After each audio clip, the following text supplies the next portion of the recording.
Good morning, everyone. Today we are going to do two volume lessons, 11.4 and 11.5. So you'll need these 2 pages of notes. And these problems may seem very familiar to you because on the surface area section, we did these same problems, only we were finding surface area. So today we're going to find the volume of them. And on the formula day, I was telling you, and I may have mentioned it other days, that the volume formulas are much easier to work with than the surface area formulas because in volume it's all multiplication. There's no separate parts that you then have to add together. There's nothing called lateral volume. It's just all volume, one formula. So these two are rectangular prisms. This one's a cube, so let's use the formula length times width times height. So volume equals length times width times height. It really is the area of the base times the height. That's what volume is. So the area of this base, length times width, is 12 times 4 times the height of the actual prism is 8. Now, a rectangular prism is unique in that any of the sides can be a base. So if you wanted to call this the base and 12 the height, it would still work.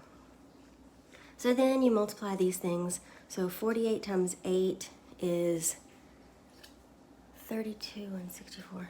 384, I think. I forgot to grab my calculator, but I think that's right, because that's 48, and 40 times 8 is 320, and 8 times 8 is 64. Yeah, that's right. Okay, this one, volume, is on the formula sheet.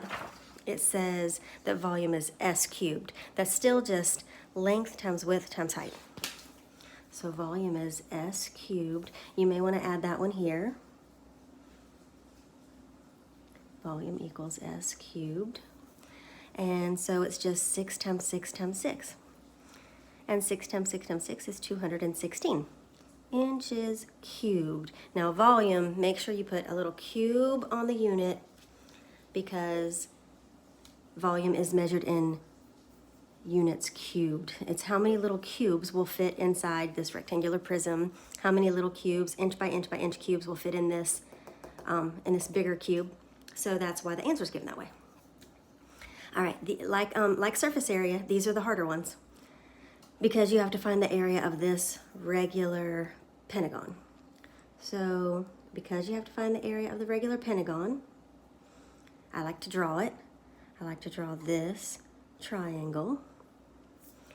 And then you take 360 and divide it by 5, which is 72. And then when you draw in that apothem, which we're going to need, it cuts that 10 in half and puts a 5 right there. It also cuts the 72 in half.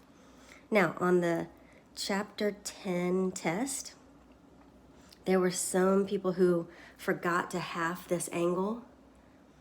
And some of you found this angle and worked with it instead, which is great. But if you forget to half this angle first, or half this angle is what you're doing, then it'll mess things up. So the original angle was a 72, but when I pull down that apothem and take that triangle out, that 72 got cut in half. And the 10 got cut in half, this is a 5, and I'm looking for this apothem. And the reason I'm looking for that apothem is because I'm using this formula, 1/2 perimeter times apothem, to find the area of this base. And so that is 1/2. The perimeter of the base is 50. And the apothem I did not find yet. So I'm going to do this to find the apothem. Here's my angle of reference. And the opposite side is 5 and the adjacent side is A. So it's tangent of 36 equals opposite over adjacent. And when the variable is on the bottom, you divide by tangent 36, and you get 6.8819. If these numbers sound familiar, it's because we did these same numbers with surface area. 6.8819. That goes here. 8819, and remember we're multiplying that by half of 50. So I'm just going to leave that number in the screen right there and multiply it by 25. And you get 172.0477. I do not round too soon. like rounding that to 172 or rounding this to 7, that will just make the final answer off way too much. Now, the reason I found the area of that, and if you want to, you can write it in there so you know what it is. The reason I did that is because the general volume formula for all prisms and cylinders is area of the base times the height. And I just found the area of the base. So that is 172.0477. And then I just have to multiply that by 12. So see, it's still in my screen. And I just multiply it by 12. Area of the base times the height gives you 2064.6. 2064.6 centimeters cubed. Don't forget to put the little 3. Okay, now for a cylinder. So the volume is the area of this base, which is pi r squared times the height of the cylinder. That's how volume is. It's the area of the base multiplied by the height. So pi times 2 squared times the height. This is pi times 4 times 11. This is 44 pi. And you can leave your answer like that unless the problem says to round. And if the problem says to round, you type in 44 pi in your calculator. 138.2. Approximately 138.2 meters cubed. Be careful about these answers because some people will accidentally drop the pi. They'll write it all this time and they'll drop it right here and say the volume is 44. So just be careful, it's 44 pi.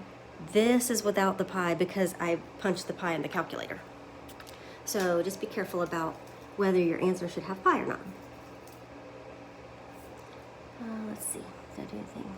Just double checking. Everything looks good. Okay. And the last one of the prisms, remember this shape, it confuses people. When they see it on a worksheet or on a test, somehow their brain is thinking pyramid. But since these have these matching triangle bases, this is a triangular prism that just happens to be laying down. So there is our base. And imagine that it's standing on that base so that we can take that triangular prism and stand it up on this shaded side. That's how tall it would be. That's the height. So again, we have to use this formula, area of the base times the height. We have to find the area of this triangle. It's a right triangle. One side is 3, one leg is 3. This is the hypotenuse because it's across from the right angle. And so we need this missing side. If you recognize that it's a 3, 4, 5, you can just go ahead and write a 4 in there. If you don't recognize that it's a 3, 4, 5, just pretend for a minute you did not notice. You would go a squared plus 3 squared equals 5 squared. That's 9, that's 25. Subtract the 9 from 25 and you get 16. Now remember, that's a squared. And then when you square root, you get a is 4. So this is 4. And the reason you need that is because I have to find the area of this triangle. The area of a triangle is 1/2 base times height. And in a triangle, the legs can be used for base and height. So this is the base, and this is how tall it is. 1/2 times 4 times 3. That is 6. That's the area of that triangle, 6 centimeters squared. Let's see, I wanted to say something about this. Oh, so sometimes people are tempted to use this 5 as the base of the triangle, but we can't because we don't know how tall it is. So that's why we couldn't do base 5 times some height of this triangle because we didn't know it. All right, so that's the area of the base, 6 centimeters squared. And remember, the height is if it was sitting on this base. So if you stood it up on the triangle, this 6 is how tall it is. It is 36 centimeters cubed. And that is how to find volume. Volume formulas are much easier. It's the area of the base times how tall it is. Okay, so since volume is much easier, we're doing both volume lessons in one day. And I would do this at school too, y'all. If these ever, if you notice sometimes the notes are printing out 2 pages at once, or, you know, on Google Classroom, I've given 2 pages of notes at once. That's because at school they would be printed front and back. Most of the time we do those in one day. Not always, but sometimes. So that's why that happens. All right, these shapes, the shapes that come up to a point, it's the same volume formula, area of the base times the height, except that there's a 1/3 in the front. So on the day that we talked about volumes, I was telling you guys that a long time ago, when mathematicians thought about these shapes, they thought that the cone that's inside a cylinder made up half of the cylinder, until they investigated a little bit and they found out that the space inside this cone is 1/3 of this cylinder that has the same height. And they did that with a prism too. So suppose we have a rectangular prism like this, and I put a pyramid in there like this. They originally thought that that pyramid made up half of the prism, but after investigating it, they found out that it was 1/3. So that's why there's a 1/3 in front of these formulas whenever the shape comes up to a point. Otherwise, it's the same formula. All right, so now let's do some pyramids and cones. So the volume is 1/3. Guess what part people forget? The 1/3. Don't forget, on cones and pyramids, make sure you put that 1/3. Length and width are the length and the width of this base whenever it's a rectangular or a square pyramid. So now remember, this is for rectangular or square pyramids. Square pyramids are the most common. So length times width is 8 and 8. And the height of the pyramid itself, so regular height this time, not slant height, is 6. And anytime you have a number in the list that's divisible by 3, you can do 1/3 of that part if you want. 1/3 of 6, so this 1/3 of this 6 is 2. So it's basically 2 times 8 times 8. Now, if you don't want to do that, you can just do it in a calculator. 8 times 8 times 6, divide by 3. So that is up to you. 64 times 2 is 128. 128 inches cubed. All right, this one. Volume equals 1/3 pi radius squared height.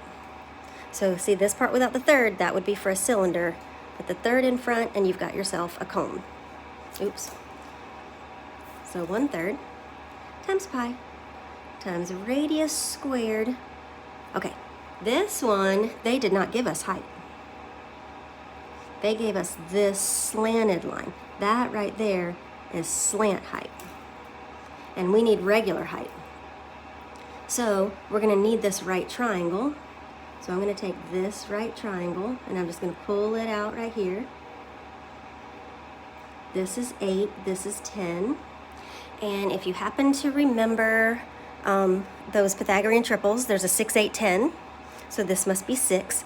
If you don't remember that, anytime you've got one missing side of a right triangle, you can use Pythagorean theorem. This is 64. Subtract 64, you get 36. And then square root 36, you get 6. And so that's to find out this height. This height is 6. And that goes here. Again, you can do the 1/3 of 6 if you want to. You don't have to. Always do exponents before you do the multiplying. So it's really 1/3 times pi times 64 times 6. 1/3 of 6 is 2 times 64 is 128.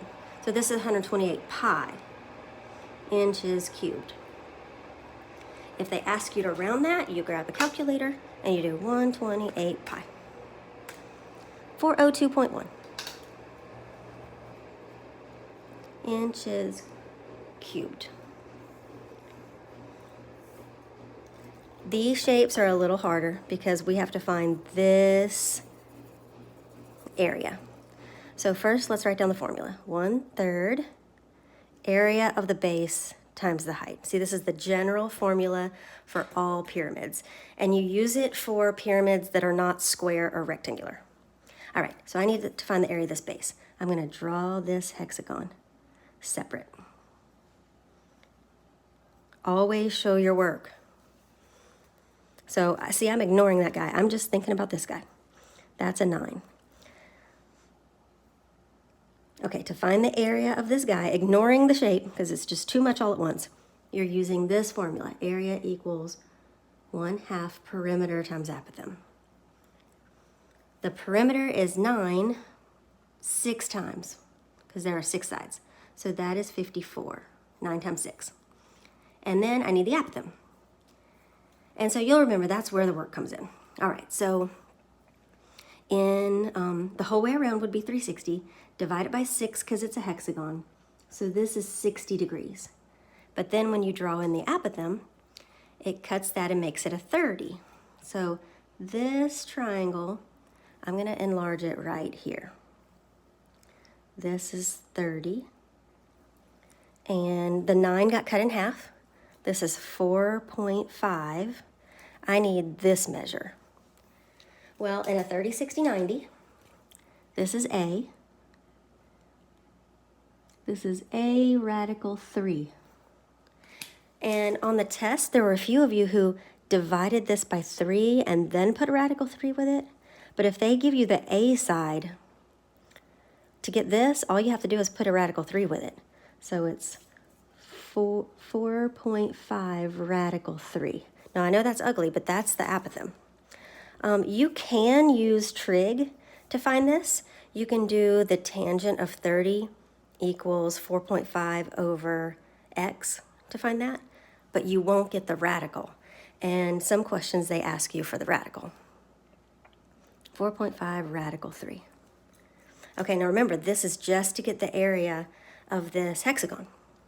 So half of 54 is 27, and 27 times 4.5 is 121.5. So when you multiply just these 3 numbers without the radical 3, you get 121.5, but don't forget there's a radical 3 on that.